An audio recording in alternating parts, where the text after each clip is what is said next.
The strange shimmering in the distance had not gone away.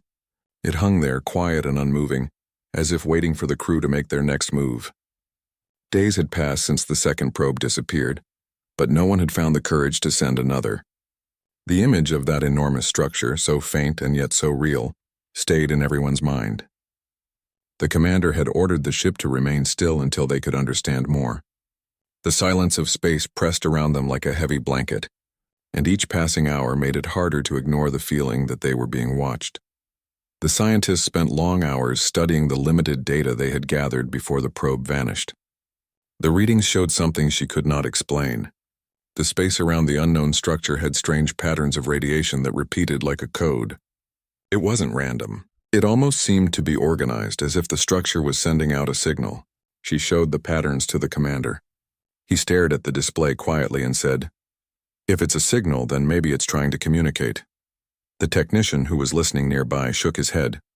"Or maybe it's a warning," he said softly. His words lingered in the air, and for a long moment no one replied. Deep down, they all felt the same possibility. Maybe this part of space wasn't empty because no one had found it yet. Maybe it was empty because no one who entered it ever returned. Despite the fear, curiosity still pushed them forward. Humanity had always been driven by questions, and turning back now felt impossible. The commander called a meeting. The crew gathered in the main hall, tired and pale but alert. He stood before them and said, "We came here to explore. What we've found might be something that changes everything we know about the universe, but I won't force anyone to stay if they believe this is too dangerous. You all have a choice." No one moved. They all knew the risks, but they also knew that leaving now would mean living the rest of their lives wondering what lay beyond that invisible wall. Finally, the scientist spoke up. "If there's something out there sending signals, we should try to respond. If it's intelligent, maybe it wants us to understand." So they began working on a response. The communication officer adjusted the transmitters to match the strange frequency of the signal they had recorded. It took hours of testing, filtering, and decoding. The signal had layers, as if it was made up of several tones woven together. The crew crafted a simple message, a pattern of pulses representing human numbers and symbols. Something universal. When the transmission was ready, the commander gave the order to send it. The sound of the transmission filled the control room, a deep, rhythmic pulse that echoed through the speakers. The moment it ended, everyone stared at the monitors, waiting for something to happen. Seconds passed. Then minutes. There was no response. The commander sighed quietly. "We'll wait," he said. "Maybe it takes time." But in his heart he wondered if they had made a mistake by announcing themselves. The hours turned into another sleepless night. Some tried to rest, but most sat awake, watching the stars outside. The technician walked through the empty corridors, the soft light flickering along the walls. Everything felt too still. When he passed by one of the observation windows, he stopped suddenly. The faint shimmering structure in the distance looked slightly larger, as if it had moved closer. He blinked and leaned forward, pressing a hand against the glass. It was hard to tell if it was really moving or if his tired eyes were playing tricks on him. The next morning, the ship's sensors detected a strange pulse of energy coming from ahead. The scientist ran tests to confirm it. It was the same frequency as their transmission. Something had responded. Excitement and fear spread through the ship at the same time. The crew gathered in the control room as the signal grew stronger. The communication officer tried to decode it, but the pattern shifted constantly, as if the source was trying to learn how to communicate. The sound of it filled the room, a soft, deep tone that rose and fell like a slow breath. Then, without warning, the lights dimmed across the ship. The systems flickered and a low vibration passed through the floor. It wasn't mechanical. It felt alive, almost like a heartbeat moving through the hull. The technician rushed to the control panel. "Power levels are fluctuating," he said. "Something is affecting our systems." The commander ordered them to shut down the transmitter immediately, but even after it was off, the vibration continued. It was as though something had connected to the ship itself. The scientist stared at the data on her screen. "It's reacting to us," she whispered. "It's not just sending signals, it's following them back." The commander ordered everyone to stay calm and monitor every system carefully. Slowly, after several long minutes, the vibration stopped, and the lights returned to normal. The crew let out quiet breaths of relief, though no one truly felt safe. Later, when they checked the external cameras, they found something new. Tiny streaks of faint light floated near the ship like thin threads moving through the void. They weren't debris or stars, they moved too purposefully. The threads pulsed softly, glowing with the same rhythm as the earlier signal. They weren't there before, the scientist said in a low voice. It's as if something came through when we sent the message. The commander frowned. Are they dangerous? I don't know, she replied. But they're surrounding us now. For hours, the glowing threads drifted slowly around the ship, never touching, just moving as if observing.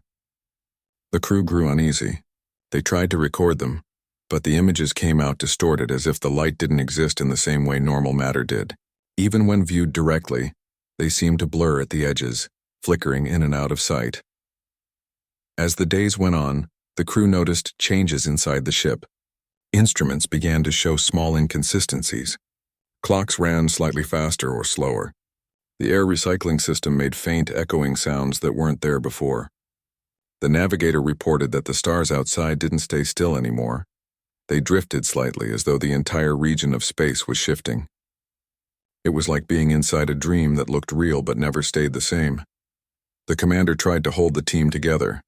He encouraged everyone to record observations, focus on work, and avoid panic. But deep down, even he was struggling. Sometimes, when he looked out the main window, he felt that the shimmer ahead wasn't just a structure, it was watching him. It had presence. It wasn't random, and it wasn't distant anymore. It felt aware. One evening, the communication officer reported that one of the lights outside had begun to pulse differently. It blinked in a steady rhythm, matching the same pattern of numbers the crew had sent days ago. Everyone froze as they realized what it meant. The signal wasn't random anymore. Something had understood their message and was replying in kind. The pulse continued for several minutes, then stopped suddenly, as if waiting for a response. The scientist leaned forward and whispered, "It's learning." Her voice was filled with both wonder and dread. The commander stared at the pulsing light and said quietly, "Then it knows we're human." No one slept that night. The glowing threads remained outside, shifting softly in the dark. The crew took turns watching them, afraid to look away. Each time someone blinked, it seemed like the lights had moved closer. The scientist began to notice something else. The threads were slowly forming patterns, curling into shapes that resembled spirals and circles, just like the symbols found in ancient human markings from Earth. It was as though this thing, whatever it was trying to speak in a language humanity could recognize. By the next day, the energy readings had increased again. The ship's shields flickered slightly and the navigation systems froze completely. "We can't move," the technician reported. "It's like we're held in place." The commander ordered an emergency check, but everything was functioning properly. The only explanation was that something outside was stopping them. The shimmering structure that had once been distant now filled half the viewing panel. It was no longer faint, it was clear and massive, stretching across the void like a wall made of light and shadow. The crew stood silently staring at it in awe. It didn't look built. It looked grown, as if it had formed naturally from the universe itself. The lights pulsed along its surface, matching the heartbeat-like rhythm that filled the ship. The commander whispered, "We've reached the edge of creation." No one replied. They just watched as the vast, silent structure glowed softly before them, like a living boundary between what was known and what was hidden. And though no one spoke it aloud, every person aboard the ship felt the same thought echoing inside them. If the galactic chart ended here, maybe it wasn't because the universe stopped. Maybe it was because something beyond this point had chosen to keep humanity from crossing over. And now that they had, whatever was waiting there had finally noticed them. The quiet hum of the observation deck was the only sound that filled the vast room as the ship drifted along the edge of known space. Beyond the thick glass panels stretched a sea of stars, endless and cold yet strangely comforting. To most, the view was nothing new, just another sector mapped, another coordinate logged. But for the people aboard the exploration vessel Odyssey, this moment felt different. They had reached the very end of the galactic chart. Beyond this point, no one had ever gone, and no one had ever asked why. The crew had spent months traveling through silence. Every system they passed, every cluster of suns had been marked and recorded by generations before them. But as their ship slowed near the edge of mapped space, something strange happened. The navigational grid ended abruptly. There were no more routes, no signals from other colonies, no data transmissions. The chart simply stopped, as if the universe itself decided that humanity should not go any further. The lead officer stood before the glass, his hands folded behind his back, his eyes reflecting the distant light of dying stars. He had seen many wonders in his years, but never an emptiness like this. He turned to the others and said softly, "The map ends here." His voice carried a tone of disbelief, almost as if he hoped someone would correct him. But no one did. The team members exchanged uncertain looks. They were scientists, explorers, dreamers, but now they faced something that didn't fit into any data log or training manual. The navigator tried to extend the grid manually, typing in new coordinates, but the system refused to calculate. Every attempt returned the same message: boundary reached. The words flashed in red, almost mocking them.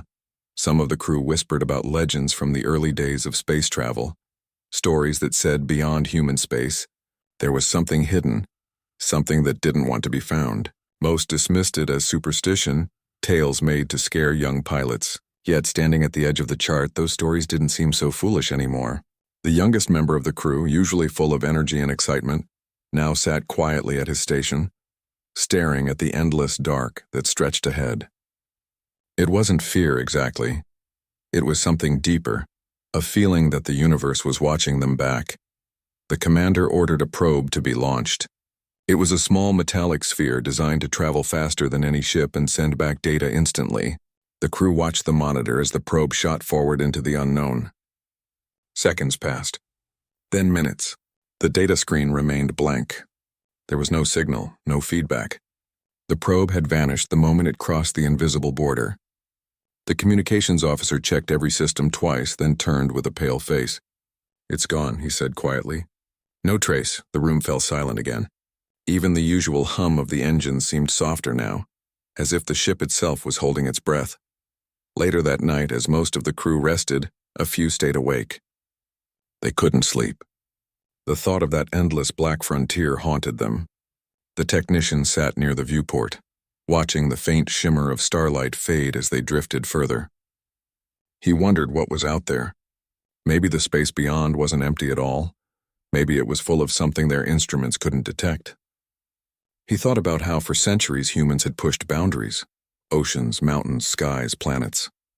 Every time they believed there was always more. But now, for the first time, it felt like they had reached a wall built by something far greater than themselves.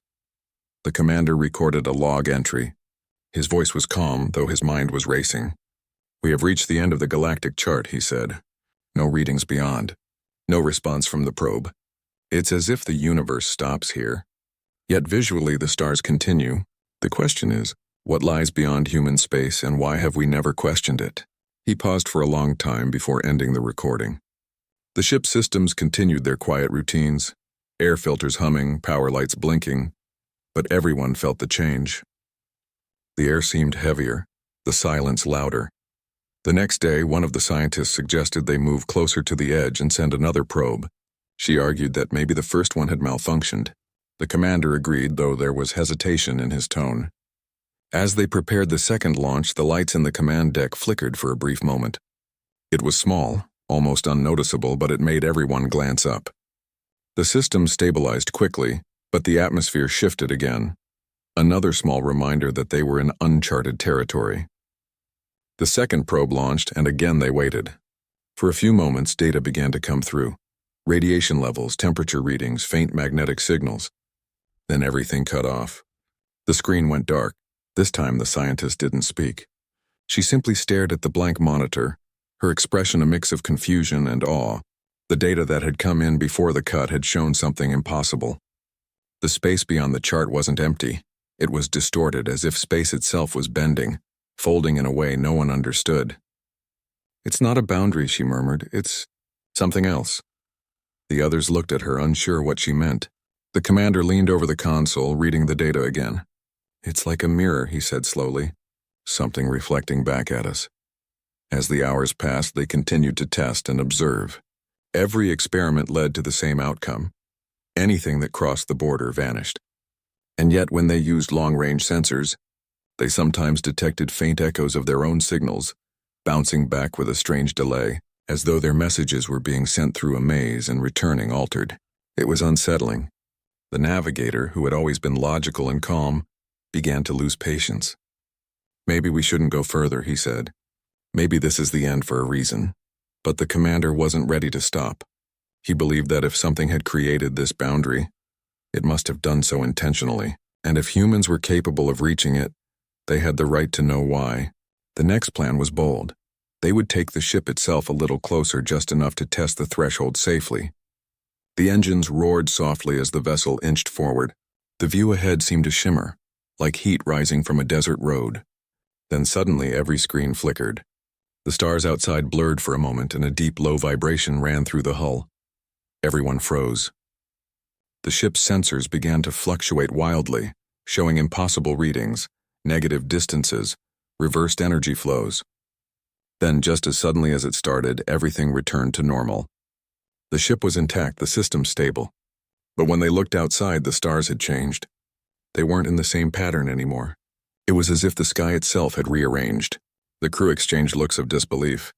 They checked coordinates, recalculated, rechecked again, but the instruments couldn't find their position on the galactic map. They weren't just beyond the chart. They were off it completely. Silence filled the room once more. The commander exhaled slowly and said, almost to himself, "The chart ends at human space," and none asked the reason. His words hung in the air like a quiet truth they all had felt but never said aloud. For centuries, humanity had mapped everything it could see, but maybe some truths were never meant to be found on a map. Maybe, just maybe, the universe had drawn a line not to stop them, but to protect them from what lay beyond. And as the ship drifted further into the unknown, every heart on board carried the same silent question. Had they gone too far, or had they finally found what the universe had been hiding all along? The ship floated in silence after the strange event. The stars outside were no longer where they should have been. The patterns had shifted, the constellations twisted in ways no one had ever seen before. Everyone stared at the large viewing panel, unsure if they were still in the same part of the universe. The navigator tried to recalculate their position again and again, but the computer kept returning an error. Location unknown. The words blinked red on the screen, making everyone's chest feel heavier. No one spoke for a long time. The commander finally broke the silence and said in a calm but uncertain tone, "We are still here. The ship is fine. Let's stay calm and take this step by step." His voice steadied the crew a little, but the fear beneath the surface was impossible to hide. They all knew something had changed. They had crossed into a place no human had ever gone before, or maybe a place no human was meant to see. The technician checked the engine systems. Everything looked fine, but he noticed something strange. The energy readings were slightly higher than normal, as if the space around them was feeding power into the ship. He reported it softly, and the commander frowned. "Keep monitoring it," he said. "We don't want any surprises." Hours passed. The crew began to go through their normal routines, trying to act as if things were normal. But nothing felt normal anymore. The air felt thicker, and even though the temperature was stable, a chill seemed to creep through the corridors. When the lights flickered slightly again, several people looked up nervously. The ship's systems were built to handle deep space conditions, but this was different. It wasn't a power issue. It was as if the very space around them was unstable. The scientist who had led the probe experiment sat quietly at her station, staring at the data on her monitor. The readings from their new position made no sense. The gravity was almost non-existent, yet the ship's sensors detected massive distortions as if invisible waves were moving around them. "This shouldn't be possible," she whispered. "It's like we're inside a pocket of space that doesn't follow the same rules." The commander came over and looked at her screen. The readings flashed in irregular patterns, sometimes showing negative values, sometimes nothing at all. He didn't understand the numbers, but he could feel the tension in her voice. "What are you thinking?" he asked. She hesitated, then said quietly, "I think we're not just beyond the chart. I think we've entered something else, something that was never meant to be mapped." Before he could respond, the communication system made a faint crackling sound. Everyone turned toward the console. The sound was soft, like static, but it carried a strange rhythm. It wasn't random noise, it almost sounded like a pattern, faint but repeating. The communication officer adjusted the frequency, trying to clear it up. The sound grew slightly louder, but the words were still impossible to understand. "Is it coming from outside?" the commander asked. The officer nodded slowly. "It's not from any known frequency, but it's definitely external." A hush fell over the room. They all stared at the flickering signal on the screen. It pulsed like a heartbeat, steady, patient, waiting. For the first time since leaving known space, someone whispered, "Maybe we're not alone out here." The commander ordered them to record the signal and analyze it. But deep down, everyone felt the same unease. If this place was beyond human charts, then whoever, or whatever, was sending that signal had been here long before them. The crew started taking turns resting, though few managed to sleep. The youngest member sat near a small viewing port, looking out at the distorted stars. He thought about home, about how far they had come and how different everything felt now. Space had always seemed endless but comforting. Now it felt alive, like it was watching them. He wondered if this was what the old myths had meant when they said some places weren't meant to be explored. The next morning, if morning could even be called that in space, the commander gathered everyone in the common area. "We're explorers," he said firmly. "Our job is to understand, not to fear. Whatever this place is, we'll study it carefully. We'll find our way back." His voice carried a mix of strength and doubt. He knew he had to keep everyone's spirit steady, even as his own confidence began to fade. They decided to send a third probe, this time attached to a long signal tether, so it could send information directly back through a physical link. The launch went smoothly. Everyone gathered around the monitor as the probe moved ahead. It crossed the same shimmering threshold they had seen before, and for a moment the tether glowed faintly, like it was passing through invisible light. Then the feed began to flicker. Images came through, blurry, distorted shapes that looked like floating fragments of light. It almost looked like a mirror breaking apart in slow motion. Then suddenly the screen turned completely black. A loud static burst filled the room, making everyone flinch. The tether snapped with a sharp metallic sound and the probe was gone. For a few seconds, no one moved. Then the communication officer said softly, "Signal lost. Again." The scientist's hands trembled as she replayed the last few frames. In one of them, just before the feed went dark, there was something faint in the distance. A shape that almost looked like a structure, vast and symmetrical, floating in the void. It was impossible to tell what it was, but it didn't look natural. "What is that?" the technician asked quietly. "I don't know," she said, "but it's there. Something is there." The commander stood silently, staring at the still image. He felt a deep unease he couldn't explain. The structure, whatever it was, didn't belong to any known civilization. It looked ancient, untouched, and yet somehow alive. He ordered the image archived, and the probe experiment was suspended until they could understand what had gone wrong. The following hours passed slowly. The crew became quieter, each lost in thought. The feeling of being watched grew stronger. Sometimes, when they looked out at the stars, they thought they saw faint movements like shadows shifting across the void. But whenever they tried to focus, nothing was there. The ship's psychologist tried to calm everyone, reminding them that isolation and stress could play tricks on the mind. But even she seemed uneasy. It wasn't just fear, it was instinct. Every living being has it, that sense that something nearby isn't right. Later, during the next system check, the technician noticed a faint echo running through the communication network. It was the same signal as before, but now it seemed to be copying their own transmissions. When they spoke over the comms, a delayed version of their voices came back, repeating softly. It wasn't a perfect echo, it sounded off, like the voices were being imitated by something that didn't fully understand human tone. They shut down the channel immediately, but the echo continued for several seconds before fading away. Everyone sat in silence, unsure of what to say. The commander finally spoke, his tone low. "Whatever is out there, it knows we're here." That night, the stars outside seemed to move again. The scientist woke from a half-sleep and looked out through the main window. There, in the far distance, she thought she saw the faint outline of the structure again, glimmering faintly against the dark. It almost seemed closer. She called the commander quietly, and they both stood at the glass, watching the strange shimmer. It pulsed slowly, like a heartbeat in the darkness. "Could it be drawing closer?" she asked softly. He didn't answer. The only sound was the low hum of the ship. He finally said, almost in a whisper, Maybe we didn't cross into another place. Maybe it pulled us here. As the words left his mouth, the lights flickered once more, longer this time. A quiet vibration moved through the ship, deep and steady, almost like a soundless note that pressed against their chests. Then it stopped. The crew gathered again in the control room, their faces pale but determined. The commander looked at each of them and said, "Whatever this is, we're in it now. We move forward together." No one knew what they would find next, but one thing was clear. Whatever lay beyond the end of the galactic chart was not empty space. It was something ancient, watching, waiting, and perhaps remembering. The giant structure stood before them, stretching across the black sky like a wall made of light. It shimmered in slow waves, as if breathing, alive in its own strange way. No one on the ship spoke for a long time. The entire crew stood in front of the main glass window, frozen in silence, staring at something that seemed too impossible to exist. It was neither solid nor gas, it was something between, something the human mind couldn't fully understand.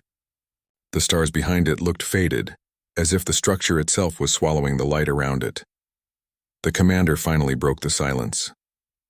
"Record everything," he said quietly. His voice was calm, but inside he was fighting a storm of disbelief. "This is history." The scientist beside him was already collecting data, her fingers shaking slightly as she typed. The readings were beyond anything she had ever seen. Waves of energy that seemed to move in rhythm with the ship's heartbeat, magnetic fields that pulsed softly, as though responding to their presence. She looked at the numbers again and whispered, "It's reacting to us. It knows we're here." The technician checked the external cameras. They all showed the same view, an endless stretch of glowing surface. But when he zoomed in, he noticed something strange. The surface wasn't smooth. It had patterns carved into it, faint but visible, like veins of light forming circles and lines that looked almost purposeful. It wasn't random. It looked designed. "What if this isn't a wall?" the technician said slowly. "What if it's something more, something made to keep us out? Or maybe to keep something else in?" The commander turned toward him, his expression unreadable. "Then we need to find out which one." For the next few hours, the crew studied every detail they could. They tried to measure distance, but the readings kept changing. Sometimes the structure seemed close enough to touch, and other times it looked 100 miles away. It didn't follow any normal rule of space. The scientist grew more uneasy with each passing minute. "It's like it's bending space around itself," she said softly. "We're seeing what it wants us to see." The commander decided they had to move closer. The crew hesitated, but he reminded them that discovery was their purpose. They had come this far. Turning back now would leave questions unanswered forever. Slowly, the engines began to hum, pushing the ship forward through the quiet dark. The structure grew larger, its glowing veins pulsing faster as though aware of their approach. Then, without warning, the ship's lights flickered and dimmed. The hum of the engines faltered. The communication systems went silent. The crew scrambled to their stations. "Power levels dropping," the technician shouted. "Something's draining the energy from the ship." The commander ordered a full system reboot, but the controls didn't respond. The ship drifted forward helplessly, drawn by an invisible force. Everyone gripped their seats, the glow of the structure now filling the entire window. Then a low vibration ran through the ship, not mechanical, but deep and natural, like a voice too ancient to have words. It wasn't sound in the normal sense. It was a feeling inside the chest, as though the universe itself had spoken. The lights brightened again for a brief moment, and then everything went dark. The screens, the engines, even the life support systems shut down. Only the faint glow from the outside remained, casting soft light into the cabin. The crew sat still, not daring to speak. Time seemed to stretch endlessly. Then the lights flickered back on. The systems rebooted one by one. Oxygen levels stabilized, and the hum of the engines returned. Relief swept through the room, but it didn't last long. When they looked outside, the view had changed completely. The wall of light was gone. Instead, there was a field of calm, dark space filled with slow-moving streaks of color, like rivers of energy flowing silently in every direction. The commander checked the coordinates, but the navigation system displayed nothing. "Where are we?" he asked quietly.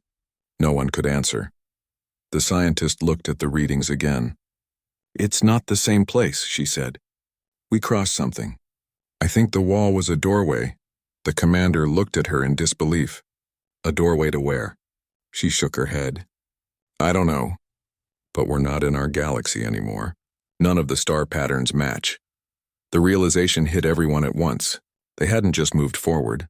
They had been transported somewhere beyond known space, somewhere that no human had ever imagined. The stars here were dimmer, older. Some pulsed with colors never seen before, deep shades of violet and silver. It was beautiful and terrifying all at once. The technician noticed something strange on one of the side monitors. There's movement, he said, pointing to the screen. Small shapes floated in the distance, almost invisible. They glowed faintly, like fragments of the same light that had formed the wall. The scientist zoomed in and the shapes became clearer, thin, smooth structures drifting slowly as if asleep. They weren't debris. They moved with purpose, turning ever so slightly, aligned with the ship's motion. Are they alive? Someone asked quietly. I don't know, the scientist replied, but they're watching us. The commander ordered the external sensors to stay locked on the shapes. He didn't want to provoke them, but he also couldn't look away. As the ship drifted forward, one of the glowing figures began to follow closely. It kept its distance but moved with perfect precision, matching every small movement of the ship. Hours passed in uneasy silence. The strange light outside seemed to pulse gently, almost like breathing. The crew could feel the presence of something vast all around them, unseen but close. The youngest crew member broke the silence. Maybe this is where the chart ends because this place doesn't want to be found, he said softly. The commander didn't answer. He kept his eyes on the main window. Then, without warning, the communication system flickered to life again. A faint sound filled the air, a slow, repeating tone that rose and fell. It wasn't human, but it wasn't random either. It was almost musical, soft and haunting. The pattern was similar to the one they had sent earlier, but now it had changed, more complex, as if the sender was replying with understanding. The scientist leaned closer to the console, listening carefully. It's not a threat, she said. It's trying to talk. The commander hesitated. If we answer, we could be inviting danger. Or we could be making first contact, she replied. He thought for a moment, then nodded. Send a reply. Same frequency. The transmission went out, a simple, repeating pulse of acknowledgement. The sound echoed through the ship and disappeared into the vastness outside. Everyone waited in silence. Then, after a few moments, the reply came, a soft, drawn-out tone that carried a feeling none of them could explain. It wasn't just sound. It was emotion. It felt warm, calm, like a hand reaching out in the dark. The scientist whispered, "It understands us." The commander stood still, unsure whether to feel relief or fear.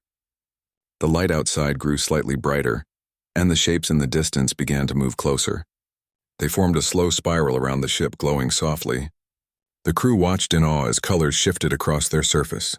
Silver, blue, gold, like living light. It was beautiful, mesmerizing, almost peaceful. But then one of the systems suddenly triggered an alert. The technician's eyes widened. Our power levels are rising again, too fast. Something's charging the ship. The lights began to flicker once more, and the strange hum returned, stronger this time. It wasn't chaotic, it was rhythmic, almost like a pulse syncing with their hearts. The scientist ran to the readings, her face pale. "They're not attacking us," she said. "They're connecting," the commander shouted. "Disconnect the system now." But before anyone could react, the lights in the room flared. A wave of energy passed through the ship, bright and blinding. For a second, everyone felt weightless, as if floating in nothing. Then the light faded and silence returned. When the crew regained their senses, they looked around. The ship's systems were stable again. But something was different. The screens were showing new coordinates that no one had entered. The navigation system was active again, and it displayed a single message: "Follow the path." The crew stared at the words in shock. The technician checked every line of code. No human had written it. It had appeared on its own. The commander looked out at the glowing spiral of lights that now opened like a pathway through the darkness. The shimmering figures hovered there, silent and waiting. He took a deep breath and said quietly, "Whatever this is, it wants us to go." No one argued. The ship turned slowly toward the path of light, its engines humming softly. The spiral ahead shimmered like a river of stars leading deeper into the unknown. As the ship began to move, everyone on board felt the same strange mixture of fear and wonder. They had crossed beyond the edge of human space, and now something beyond comprehension was guiding them further. What waited at the end of that glowing path, none of them knew. But one thing was clear. The days following the discovery were filled with confusion and quiet fear. People on Earth didn't yet know the full truth, but those who worked in the deep space research divisions could feel the tension. There was something wrong beyond the known borders of human space, and every scientist, pilot, and officer could sense it. What once seemed like an endless universe suddenly felt like a cage with invisible walls. The main team had been told not to speak about what they found in the far zone, where the galactic chart ended abruptly. But silence could not stop the whispers that moved from one department to another. People talked about it in secret meetings during coffee breaks or late at night in the dark hallways of the research stations. Some said they had seen the edge with their own eyes, an invisible curtain where stars stopped shining. Others said their ship's sensors went dead the moment they crossed a certain point, as if something erased all signals at once. The man who led the earlier missions spent his nights replaying the footage that was still intact. The videos showed the last moments of the drone probes as they neared the border. There was no explosion, no impact, no warning, just a flicker, a static sound, and then emptiness. The reading stopped at the same coordinate every time, no matter how they tried to change the route. It was as if the universe simply refused to exist beyond that point. He began to notice strange things inside the research station, too. The clocks would run slightly slower near certain rooms, and some electronic screens flickered randomly, even when unplugged. It was subtle, but enough to unsettle him. A few of his colleagues believed it was stress or exhaustion from too many sleepless nights, but he wasn't so sure. One night, while going through the observation logs, he noticed something new, a faint signal buried deep within the static of the recordings. It wasn't a pattern humans had made. It felt more natural, like a pulse, a heartbeat that came and went at uneven intervals. It wasn't coming from outside space, but rather from within the border itself, as if the edge of the galaxy was alive. When he brought it up to the council, they dismissed it as interference. They wanted to avoid panic. Focus on what we can prove, they said, not on what we can't explain. But that answer did not satisfy him. If something was behind the border, something that could stop all signals, then it was not just a scientific mystery, it was a threat or a warning. To find the truth, he decided to assemble a quiet team. Engineers, technicians, and a few pilots he trusted. They began building a small experimental craft, designed to move without leaving the usual energy trail. It was their way of sneaking past the limits undetected. They worked in secret, pretending to repair old ships while slowly piecing together the parts they needed. One of the pilots, a quiet woman with sharp instincts, often asked him what he believed they would find. He didn't answer at first, but one evening, after a long silence, he said, "I don't think it's a wall. I think it's something that doesn't want to be seen." The pilot didn't ask again, but she started recording her thoughts each night. She said she felt strange dreams since joining the mission, dreams of dark skies without stars, of floating in a vast silence where time didn't move. Sometimes she heard whispers in her sleep, voices repeating the same words she couldn't understand. She didn't tell the others, afraid they would think she was losing her mind. After months of secret preparation, the small ship was ready. It looked fragile compared to the large exploration cruisers, but it was quiet and could run without sending energy signals. They called it the Listener because its main goal was not to travel far, but to sense what others couldn't. The night before launch, the team gathered in the hangar. The air was heavy with worry and curiosity. No one was sure if they would return. The leader looked at his crew, trying to appear calm, but he couldn't shake the feeling that they were being watched. He didn't know from where, perhaps from the stars themselves. When the ship left the dock, it moved silently through the darkness, crossing the mapped boundaries of human space. The crew watched the monitors as stars began to fade one by one. Beyond a certain point, even the galaxy's glow dimmed, replaced by a strange haze that made no sense in physics. It wasn't fog or dust, it was something else entirely, something that absorbed light instead of reflecting it. As they got closer, their communication began to flicker. The pilot tried to adjust the controls, but the systems lagged as if they were sinking into something dense. The border was near. Everyone on board held their breath. Then, for the first time, the sensors picked up movement. something vast but not solid, like a ripple across an invisible fabric. The pilot whispered, "Do you see that?" But before anyone could answer, the ship's lights dimmed. The hum of the engine stopped and silence filled the cabin. The stars outside were gone. It was as if they had entered a void. The leader tried to reboot the system, but the screen showed only faint patterns, circles, spirals, and then a shape that looked almost like an eye. For a few seconds, no one spoke. They all just stared, unable to look away. Then a deep vibration passed through the hull like a distant sound traveling through metal. Suddenly, the communication link sparked alive. But the signal that came through wasn't from their base. It was from somewhere inside the void. It was slow, heavy, and filled with distorted echoes.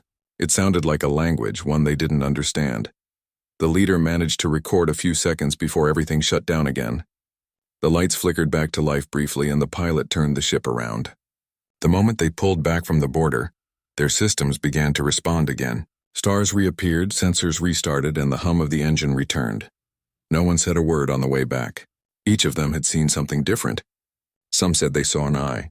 Others saw a mirror reflecting their own faces, but with subtle, wrong details, as if something was mimicking them. When they returned to base, the data logs were nearly empty except for the recorded sound. The scientists who later examined it claimed it was nothing but cosmic background noise. But the pilot knew what she heard, a slow rhythm that felt too deliberate to be random. The leader kept a copy of the recording hidden in his personal file. At night, he listened to it in silence, trying to make sense of the pattern. It almost sounded like words. He couldn't tell what they meant, but one phrase repeated again and again, buried deep in the static. It wasn't until days later that he realized what the faint voice was saying. It was not a warning, but a question. Why do you look beyond? He couldn't sleep that night. For the first time, he understood that maybe the reason no one had gone beyond the charted edge wasn't because they couldn't, but because something had made sure they wouldn't. He began to wonder if the universe was more alive than anyone dared to believe, and if humanity, in its endless curiosity, had finally reached the point where the universe itself decided to speak back. The silence that followed was not empty anymore. It was full of meaning, full of watching eyes beyond the dark. The message they brought back from the edge of known space had changed everything. The question, "Why do you look beyond?" kept echoing in their minds. It wasn't just a strange signal or a trick of the machine. It felt alive, like someone or something had truly spoken. But who could speak from a place where no stars existed? The question haunted every person who had heard it. Back on Earth, the news of the mission had not been made public. The leaders feared that if people found out that the universe had an end, or that something was waiting there, they would panic.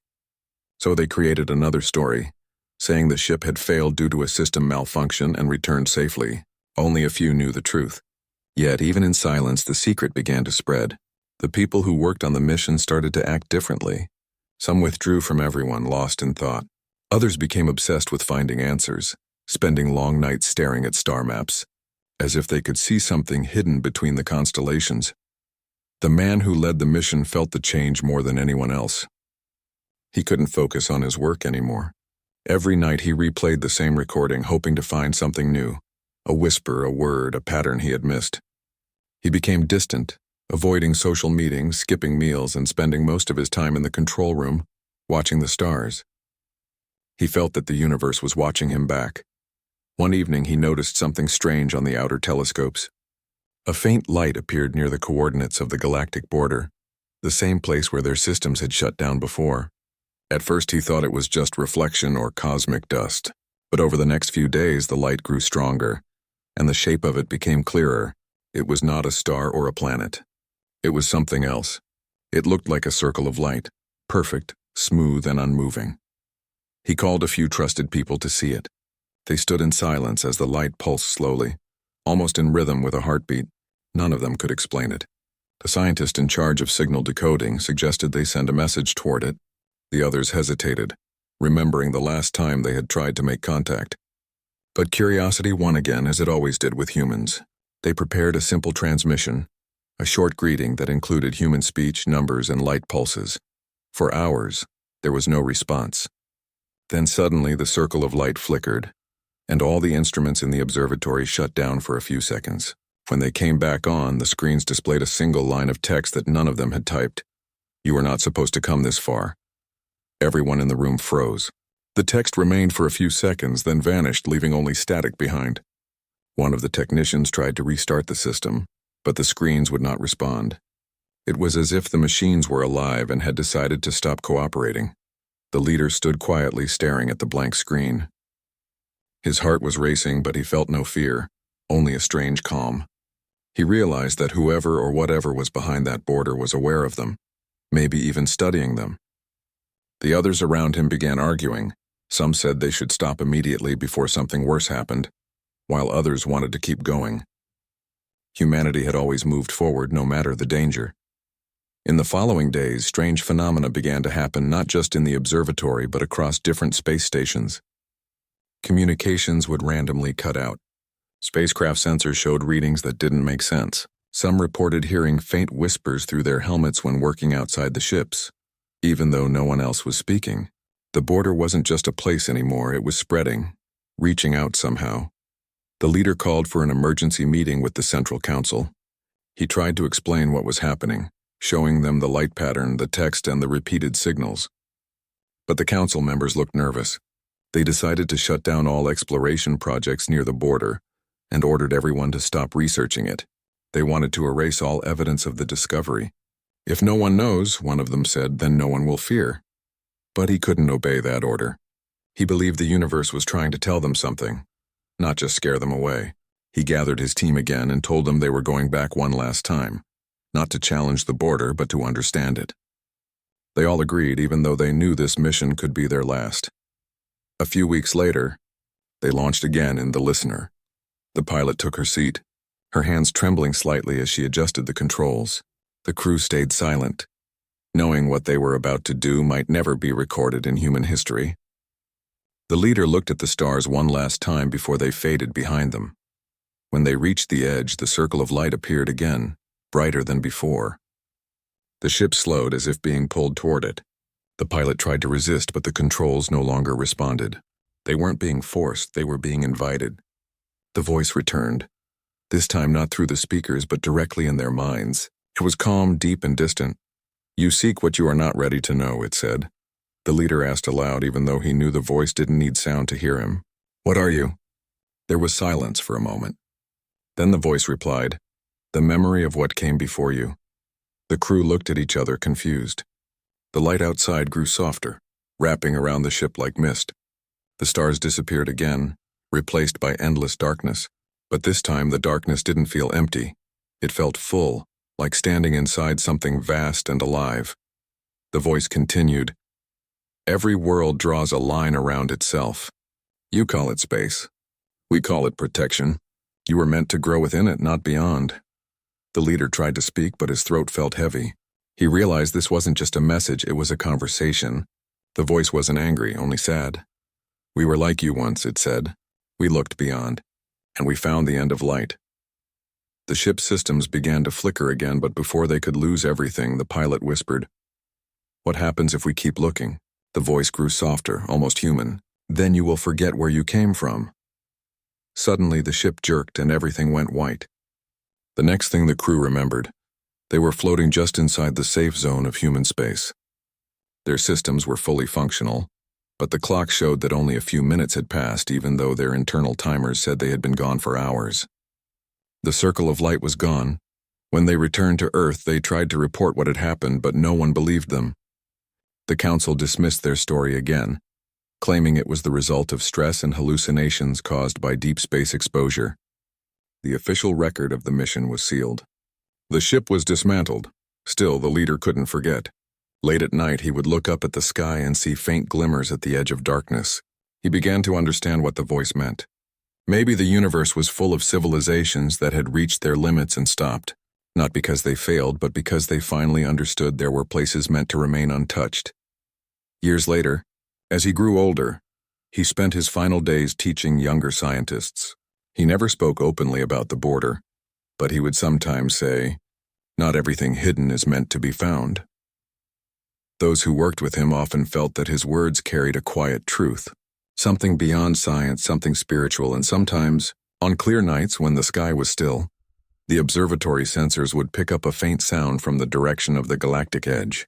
It was not a voice this time, just a soft rhythm, like a heartbeat echoing in the dark. Some say it was the same pulse the team once heard inside the void.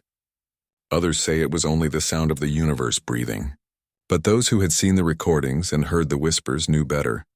It was the quiet reminder of a question humanity had never truly answered. Why do you look beyond?